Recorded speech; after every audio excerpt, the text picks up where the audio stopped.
That one dance they were doing while the lady was advertising, that was just too cool, man. I'm going like, where in the world? That's their mambo. Where in the world did he learn to dance like that? Yeah. You got three left shoes. Three left feet. Okay, if you say so. You're welcome. Hey, Mary. How you doing?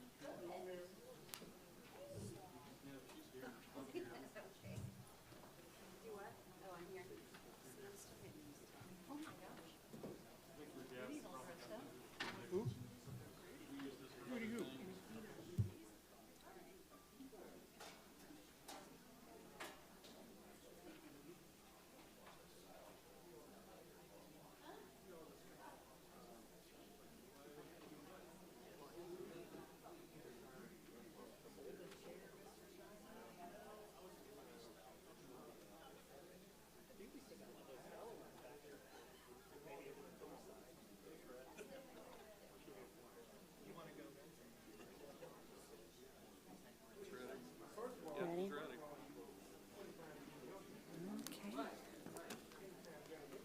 All right, good evening, good evening.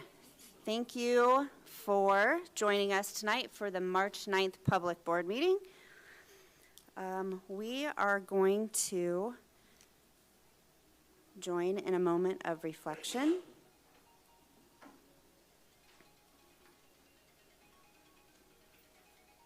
Okay, and if you stand with me with the pledge, or to say the Pledge of Allegiance. I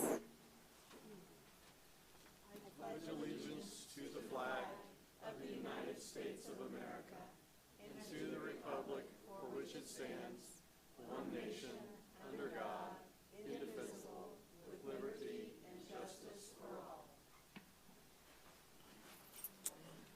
Okay, thank you. Dr. Hill, if you could do the guidelines for public comment, please.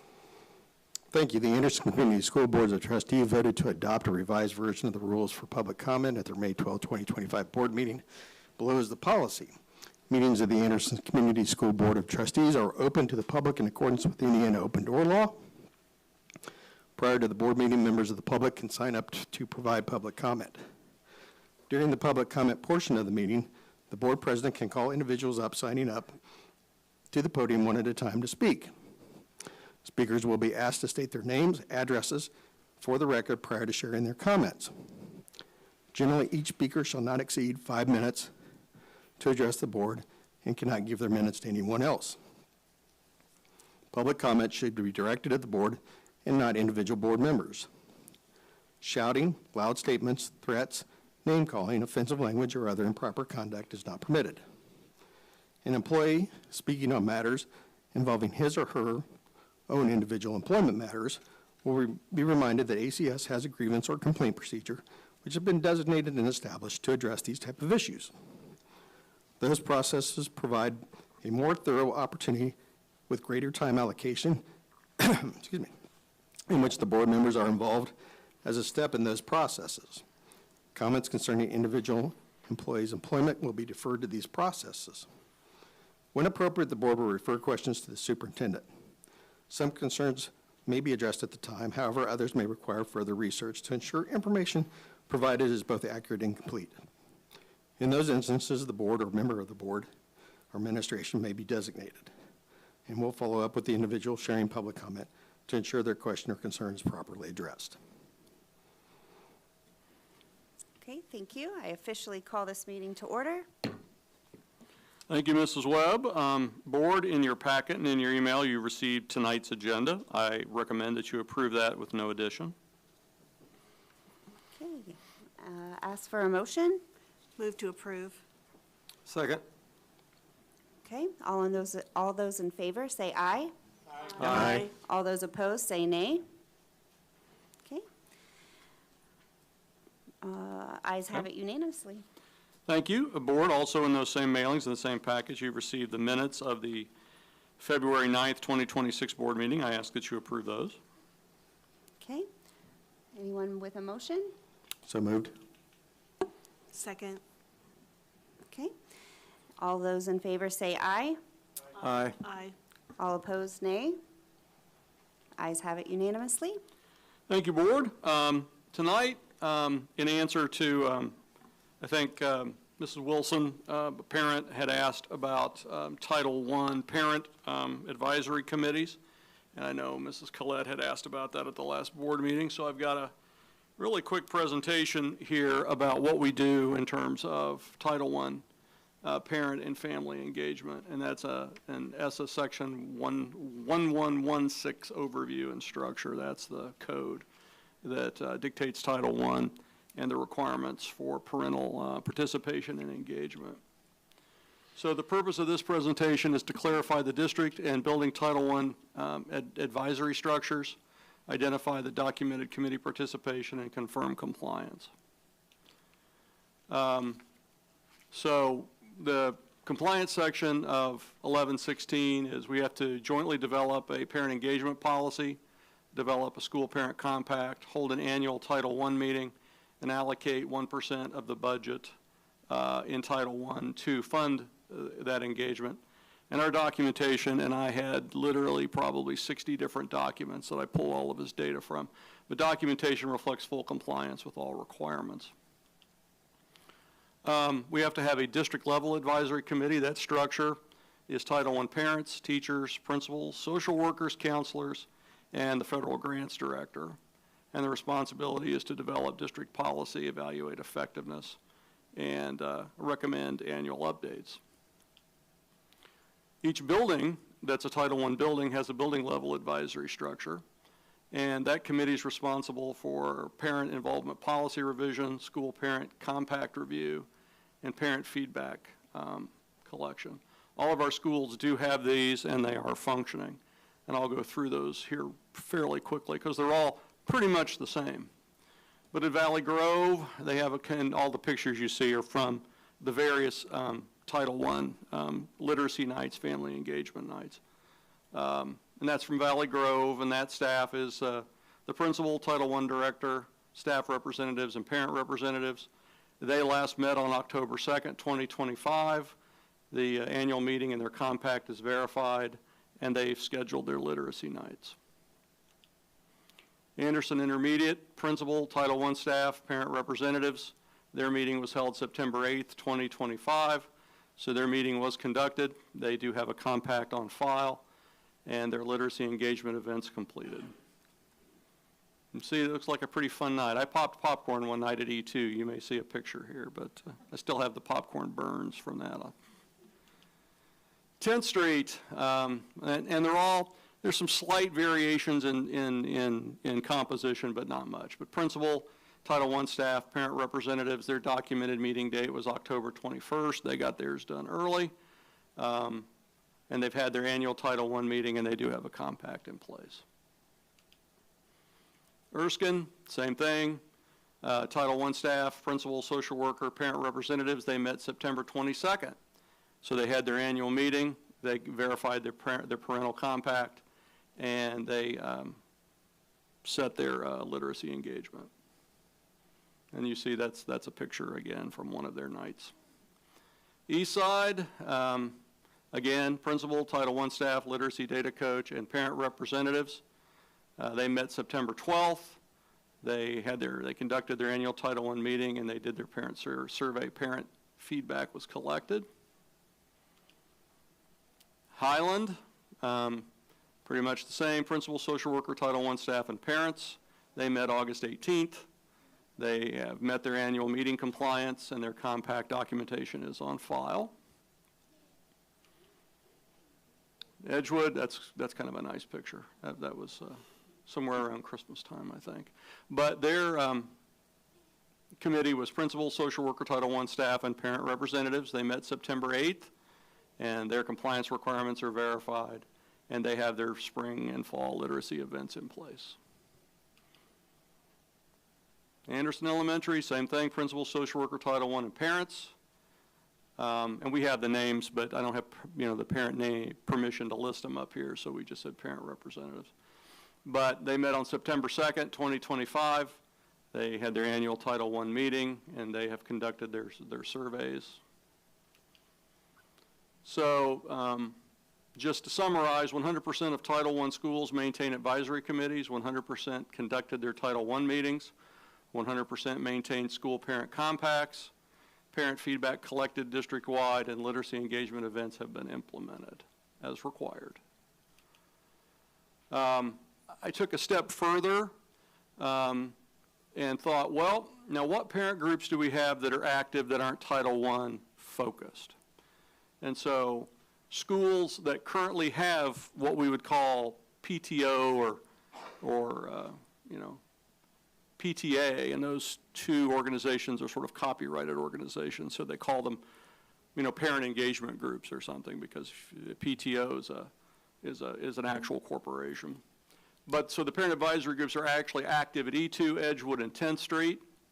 Erskine and Highland plan on implementing this coming fall. AIS has conducted a survey model where they surveyed all of their parents and they processed their feedback. Anderson High and D26 have program-based feedback, so if you're a parent of a band or choir member or robotics or PLTW, you have, if you're on the esports team, they have a lot of parent interaction in those particular groups. If you've ever been around band or choir and theater and you've met those parents, you know they have a very active parent group. And D26 uses advisory committees for all of their trades. So we also run All Pro Dads, which is, they meet in the mornings at various schools, and it's E2, Edgewood, Anderson Elementary, and 10th Street all run All Pro Dads. The schools that don't will probably pick it up next year. It's been a very popular event, and you see some of the things that they do on Facebook. I know Mr. Meadows is very instrumental in getting those things to happen. But these examples reflect the current documented approaches in addition to the Title I advisory requirements. Now, and I don't know who that grinning person is with the popcorn, but somebody else selected that photo for inclusion. I don't know who it was. But, so family engagement works best when parents partner with schools. If you're an interested parent, and anyone listening online, interested parents are encouraged to contact their student's teacher or building principal to get involved. So if you don't feel like you're involved enough, then contact your school and get involved. All the schools that we have are very receptive to parent comments and parent engagement. Reach out and see how you can get engaged. And those are the sources, all the Title I documentation that I processed, and then survey data. So, if there are any questions, I'll be able to answer any questions regarding this. You can always contact Mrs. Pam Storm. She's our Director of Title I if you have any specific questions. But I'll be happy to answer what I can right now.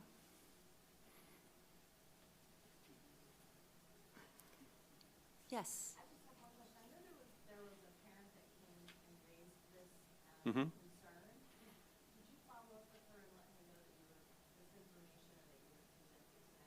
No, but I can get it to her. Yeah. That's Mrs. Carnita Wilson, I believe, so I can get that to her.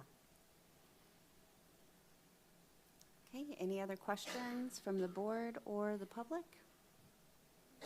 The only other thing that I have is that spring break approaches next week, 2 weeks off. I want everyone to be safe, be healthy, be happy. We want everybody back on the 30th. When we come back, I know that seems like 3 years away, but the 30th is going to come fast. So everyone have a great break and be safe. Thank you. Okay, for board president comments, as promised, I will continue updating the community on our superintendent search. So the board is currently meeting with a search firm representative from a university group as well as the ISBA, which is the Indiana School Boards Association, to determine the best process for conducting the search and ensuring that community voices are included. One of our priorities is creating opportunities for meaningful public input so that staff families and community members can help inform what we are looking for in our next superintendent. Over the next coming months, we will share more details about how the community can participate in that process. Our goal is to conduct a thoughtful, transparent search that reflects the needs and priorities of our district and our community. We appreciate your patience and engagement as we move forward, and we look forward to working together to select the next leader of our district.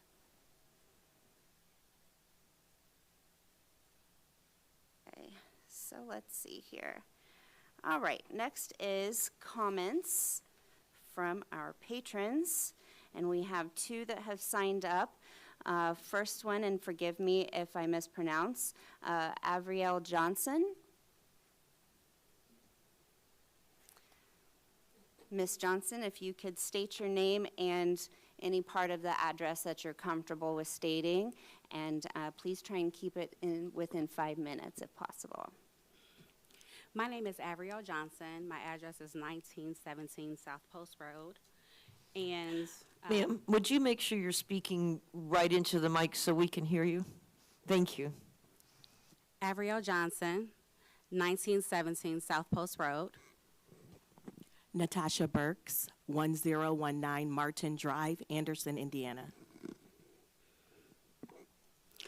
Hello, school board members, administrators, and community members. We are parents and residents of Anderson, Indiana. We are here today as parents of 6th grade students at Anderson Intermediate School. We are also here to speak on behalf of other families who share these same concerns. Our goal today is to bring attention to several serious issues that are affecting our children and many other students in our community, especially Black and brown boys. First, we are concerned about disciplinary practices at Anderson Intermediate School. Many parents believe discipline is not being applied fairly. We are seeing situations where Black and brown students appear to receive harsher consequences than other students for the similar behavior. When students feel they are being treated unfairly, it affects their confidence, their academic success, and their trust in our school system. Second, we are concerned about the discipline matrix being used at the school. Children in 6th through 8th grade are still developing emotionally and socially. Many parents feel the current discipline system does not take these developmental stages into account. Instead of helping students learn from mistakes and improving their behavior, the system often seems to escalate punishments. Parents are also concerned that positive intervention tools are not being used consistently. We understand that the district have resources such as behavioral supports, counseling, life coaches that are meant to help redirect students towards better choices. However, many parents feel these supports are not being used before serious disciplinary actions are taken. Another major concern is the use of the probationary continued education education agreements, PCEAs. The agreement requires parents and students to waive important due process rights in order for the student to remain in school. Many families do not fully understand these agreements and feel pressured into signing them. Parents should have clear information and fair options before being asked to sign away these rights. Because of these concerns, we would like to ask the school board several questions. What steps are being taken to ensure discipline is applied fairly to all students? Does the district collect and review discipline data by race to identify possible disparities? Are suspension and expulsion rates for Black and brown students at Anderson Intermediate School higher than those at other schools in our district? How is the discipline matrix reviewed to make sure that it is appropriate for middle school students? Why are families being asked to sign probationary continued education agreements that require them to waive due process rights. Will the district hold a public meeting to explain the discipline matrix, the probationary agreements, and behavior intervention policies to parents? Why aren't there other processes for consequences in place to set students up for success? Students fear instead of trust administration, causing them to not want to come to school. We also would like assurance that our children will not face any retaliation because their parents have spoken up about these concerns. We would like to ask each school board member directly, are you willing to meet with parents to discuss these concerns and work toward meaningful solutions for our children and our community? We are requesting a meeting with the school board members and district administrators so that parents can have a thoughtful and productive discussion about these issues.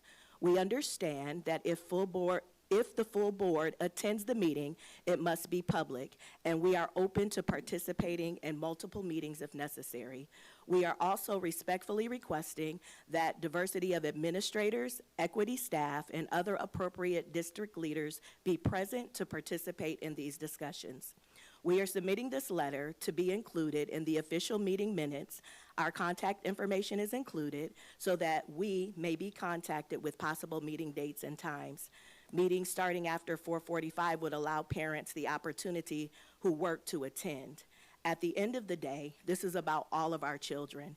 Every child in this district deserves to feel safe, supported, respected, and treated fairly at school.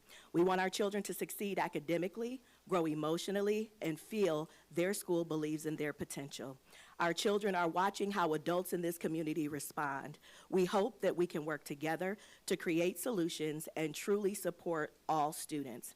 Thank you so much for your time and your commitment to the students of Anderson Community Schools. Thank you so much for coming and sharing your concerns. I am not going to speak for the other members of the board, just for myself, though I can pretty much assure you that most, if not all, follow my same thoughts. Students are my #1 priority, and I would be happy to speak with my other board members in regards to what our next step with you will be. I would love to meet with you personally and with any other parents that have concerns. And so if you could allow us time to discuss that as a board, as well as with administration, I will contact you and we will set up a meeting that works for everyone. Is that okay, if that can be done this week? I can't guarantee a meeting this week, but you definitely will be contacted this week. Fair? You're welcome. May I say something? Mandy, the information you wanted the board to have, can we get a copy of that right now? Can we get a copy of the list of things to all board members right now?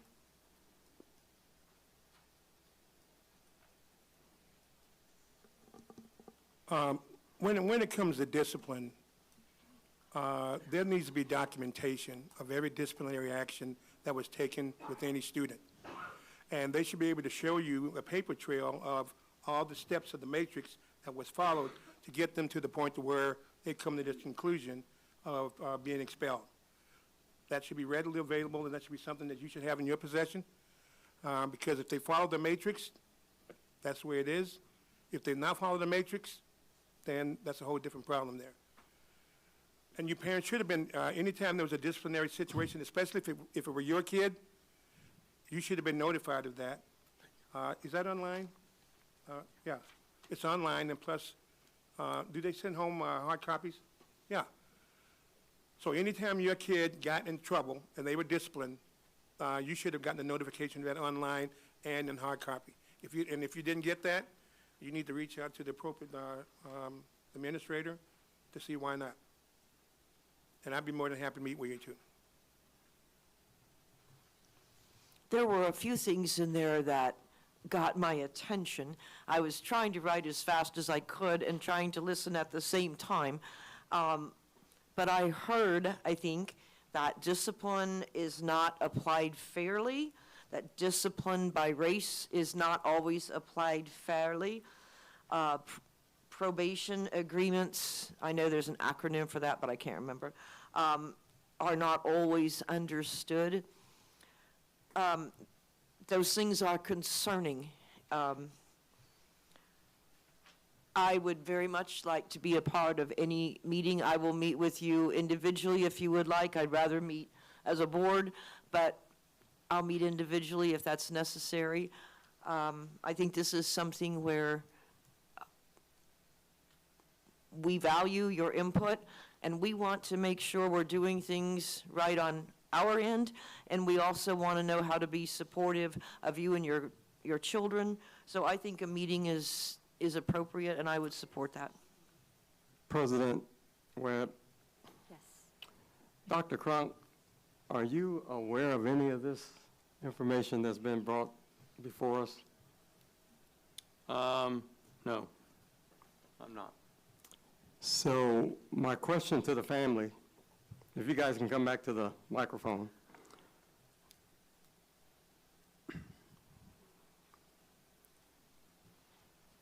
Ms. Johnson, Ms. Burke, what step have the families taken with the administrators of the school system at that particular school? And what type of answers have you received from the principal, assistant principal, deans, whoever? Because Dr. Crunk just said he's not aware of any of this behavior or what's going on at AI. I guess my question would be, do you have enough time? I have all the time you need. Because for myself, my son is Kristen Scott, and I will say if he got suspended or if there was a referral, I contacted the school. I went to the school. I had a face-to-face conversation. There was disagreements in how the wording of the use of the matrix system was being implemented and perceived. So for an example, a tap on the shoulder is not referral worthy in my opinion. And then there are several other examples that I feel the same way about, that it's not when I sit down with the assistant principal or administrators in the building and we come up with a plan, and the plan is for the child, if there's an issue in the class, for the child to meet with a life coach, or if they're seeing that the child is antsy or talking, before it gets to several referrals, because my son receives 3-4 referrals in one day. Before it gets to that point, the plan was that he goes to the life coach, and that did not happen, even though that was the plan. It's things like that was very concerning. When I'm sitting in the room with my son and he's telling what happened, and I get the paperwork, and he said that he denied it, and I get the paperwork, and it says that he admitted it. I addressed it. It says that everything was accurate. When I then brought it to the administration, then it was corrected, but after several times. And that was falsifying the information. I was concerned about that. I didn't know if that was part of the decision-making process on why he was suspended pending expulsion. When there is cameras in the school and they say something happened, as a parent, I want to know, I want to be able to see that camera footage if he's pending expulsion. My son hasn't got into a physical fight where, he is not a criminal or a child that is posing threats or safety harm to the school, but he was up for pending expulsion. That's a concern for me. And my son is Josiah Burks, and a lot of similar situations that have happened with Avriel has also happened with my son. Upon putting my son into Anderson Community Schools, as he left Liberty Christian to enter into Anderson Community Schools, my initial meeting was to ask if there were things that could be put in place because he needs to be redirected because of hyperactivity. So, for instance, one of his referrals was, we asked Josiah to take his seat 4 times. He moved too slow. That was a referral. Another referral, a student took Starburst from him, and he was pulling the Starburst back. I was told that was aggressive and intimidating behavior from my student, and he also got suspended for 5 days during that encounter. So there has been a plethora of things, and I told the principal there, well, excuse me, the assistant principal, I've asked if the counseling staff, the life coaches, different ones could come in. We've come up with plans. When my son asked to see them, he was told that he couldn't see them. When I requested to speak with teachers, they said, Josiah, why are you going home telling your mom these things when these things are not true?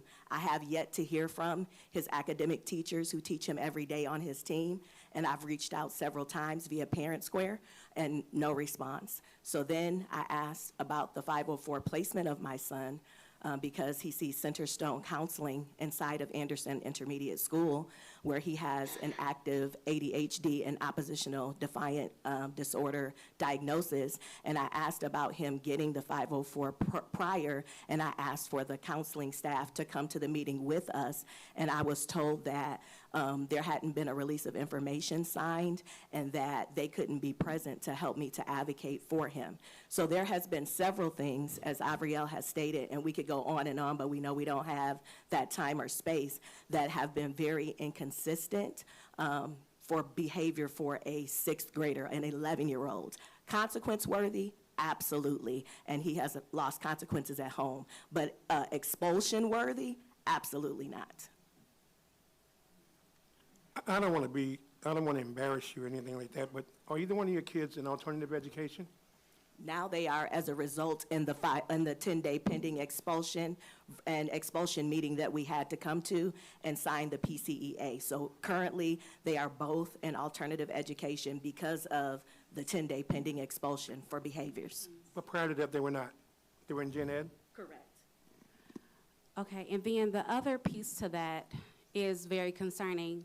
The part that says that as parents and students, we waive our right to due process.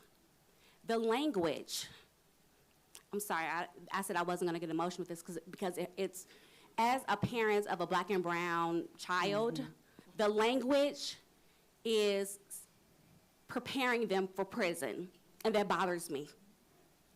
I went to the school from the very beginning when they said that there was an issue when he touches too much, or he plays around too much. Yes, my child, he's silly. He plays, he talks a lot, but again, not expulsion worthy. When we address teachers and the child should not get, oh, well, your parent said that. She mentioned the same thing. That happened to my child as well. When I have a referral, when I go to the administrators and they said that, oh, we took care of this, it's not going to be a referral, but then I still see the referral after reviewing all the referrals, it appears that the referrals were being stacked to do the progressive matrix that is applied so that can take place. Why? Why was it needed for him to go to expulsion? That was my question. Why did a teacher, when I asked, how can I help as a parent? Why did they say, well, maybe you should take him to your primary care physician so he can get tested? Why is that the answer? Why is it that, isn't there trainings that the teachers do to help students to redirect them? Why is it that my child is now in alternative class and he doesn't have those same problems? And I wanted to say that as well. We spoke with the alternative education teacher, and we asked, has she been seeing the same behaviors or experiencing the same issues with our children? And we were told no. And when my child was placed in alternative ed and we had the meeting, the principal said to me, the teacher of alternative barely sends students to the office. She deals with the issues herself. And I said, well, why is that? Does she know how to relate to the discipline issues and redirect them? She said, yes, and I'm burdened because she's retiring, so I have something out against her. And I said, That seems like a problem to me, that one teacher in the whole school can deal with children who have problem behaviors, but the rest of the teachers continuously send students to get a referral or to the dean for a behavioral issue. How much time have our students miss in school? We were constantly working to get his grades up. They would get up and he would get suspended again. The time out of school is the time that he's away from the teacher. That was a big, huge, like she said, there are many things that I would love to, I wish I would have known. I would have had the opportunity, because I was told to be prepared to say what you have to say and then sit down. And so I wasn't prepared to have all my questions answered or to talk about today. No, you're. But I appreciate that. Thank You're you. fine. Yeah, you're fine. And if you could write those things down for when this meeting happens, as well as anything else that you can think of that comes up. And, yeah, is there any other questions? Yeah, we have one last thing. Approximately how many referrals have your kids gotten? I would say 15. And so do you have documentation of all of those? I do. Okay. And I would say 11, and I also have documentation. Now, did you compare your documentation with the matrix as far as the, Yes, and the wording, bullying and intimidation are put on there when it could be class disturbance. So again, there's left for perception in how the administrators want to perceive the situation, in my opinion. And one more thing, according to the first offense, second offense, third offense, fourth offense, then by the discretion of the administrator. So I will personally say for myself as well as Ivory L. that our children didn't get that step process. It was immediately a referral, which resulted in ISS or a 5-day suspension, then a 10-day suspension, then suspension pending expulsion. Okay, thank you for that information. thank you, thank you. Thank you for coming to the board meeting. Okay. All right, next on the agenda is Anderson Federation of Teachers.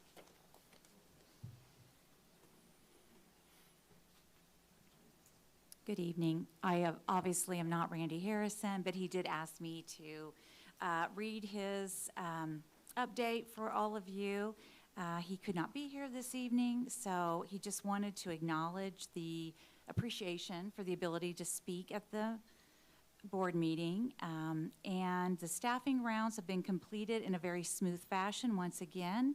He appreciates everyone's cooperation in affording our educators the ability to have choices in selecting positions for next year. He wants to extend a huge thank you to Kelly Tumulty for all of her work in assisting with the placement of our educators. We look forward to this week's upcoming job fair and look forward to future collaboration in the spirit of staffing for our professional educators. Thank you, Randy. Thank you. All right, now we are moving on to board actions. First up is the financial report for Mr. Elmore. Thank you, Madam President and members of the board. I would like to direct your attention to the financial report located in your board packet for the approval of the monthly claims for February 2026. These claims have all been properly reviewed and approved by the appropriate channels, and I submit these claims for your approval through Resolution R-2026-08. Okay, thank you, Mr. Elmore. Board, if we have a motion to approve? Move to approve the financial report R 2026-08. Second? Okay, by roll call, Mr. Chamberlain, Aye. Dr. Hill, Aye. an aye for me, Mrs. Renz, Aye. Mrs. Collette, Aye. Mr. Bookhart, Aye. Mrs. Green. Aye. Okay, ayes have it unanimously. Thank you. All right, next up, the Human Resources Report, Dr. Dietz. Thank you, Madam President. Good evening, ladies and gentlemen of the board, teachers, administrators, and members of the public attending tonight's meeting. Before I step into the Human Resources Report, I will borrow from Mr. Harrison's words that this Wednesday is the Anderson Job Fair, and that is taking place at the Anderson Career Center, or D26. Begins at approximately 4:30 and runs till about 8 o'clock tonight. Mr. Meadows, Ms. Tumulty, and myself have been working on this job fair. 10 schools will be represented because they have positions open, and right now we have nearly 50 folks coming in, and we take them even the evening of, and they have an opportunity to interview with those schools that have positions that are appealing to them. So it's always been successful, and we look forward to another successful evening. In tonight's Human Resources Report, we have Resolution 2026-9, which is the recommendation of the monthly consent agenda addressing personnel recruitments, leaves of absence, retirements, and resignation agreements. Additionally, it includes the recommendation for our newly formed Assistant Director of the Anderson Career Center.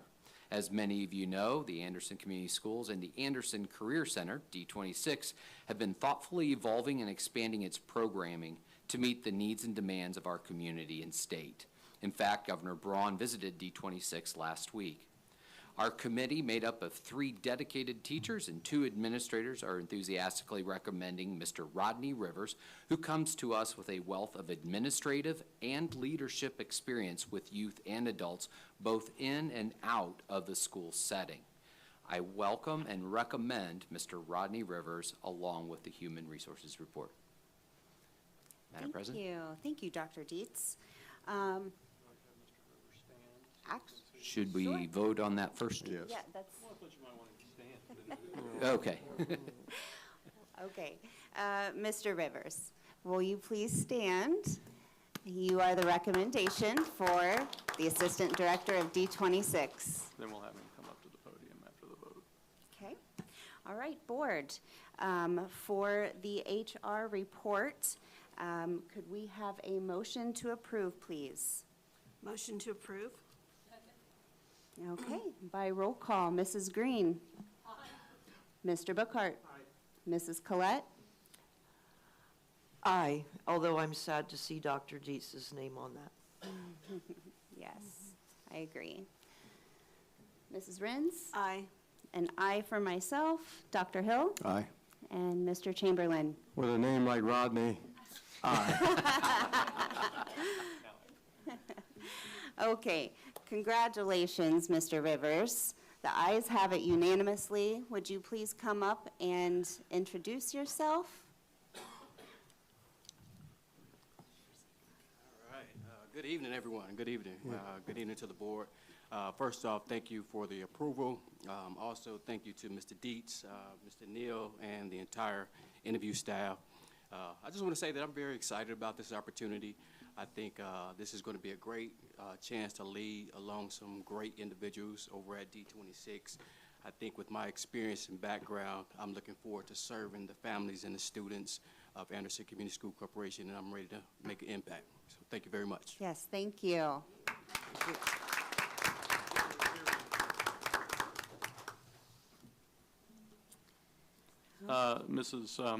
Ms. Webb, just before we go, I would indulge.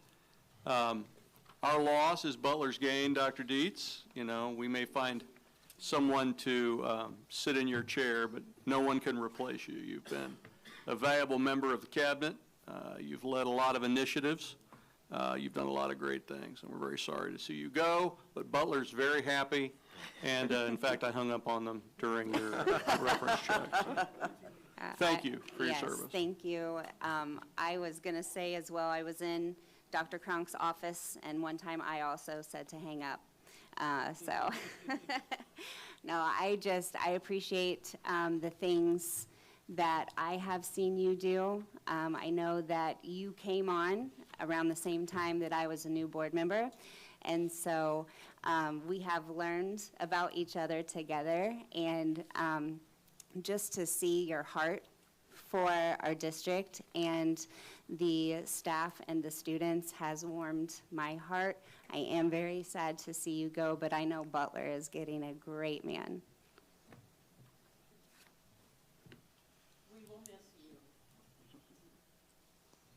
Thank you for your hard work, and I'll probably see you at a basketball game somewhere. Yeah. Okay. Did you say go Cards? Is that what I- no? No, Okay, sorry. no. Okay, any other comments from the board? All righty. Moving on to field trips and conference leaves. Mrs. McCord? Thank you, Madam President. Members of the board, in your packet, you will find field trips and conference leave requests. All have been properly reviewed, approved, and their funding sources identified. I request your approval of the items in the accompanying resolution R-2026-10. All right, thank you, Mrs. McCord. Okay, board, is there a motion for approval? So moved. A second? Second. Okay. Any questions, comments for Mrs. McCord? No? Okay, by roll call, Mr. Chamberlain? Aye. Dr. Hill? Aye. Aye for myself. Mrs. Renz? Aye. Mrs. Collette? Aye. Mr. Bookhart, I apologize. Aye. Mrs. Green? Aye. Ayes have it unanimously. Okay. Any other questions, comments, concerns? No? Okay, meeting is adjourned. Thank you for attending.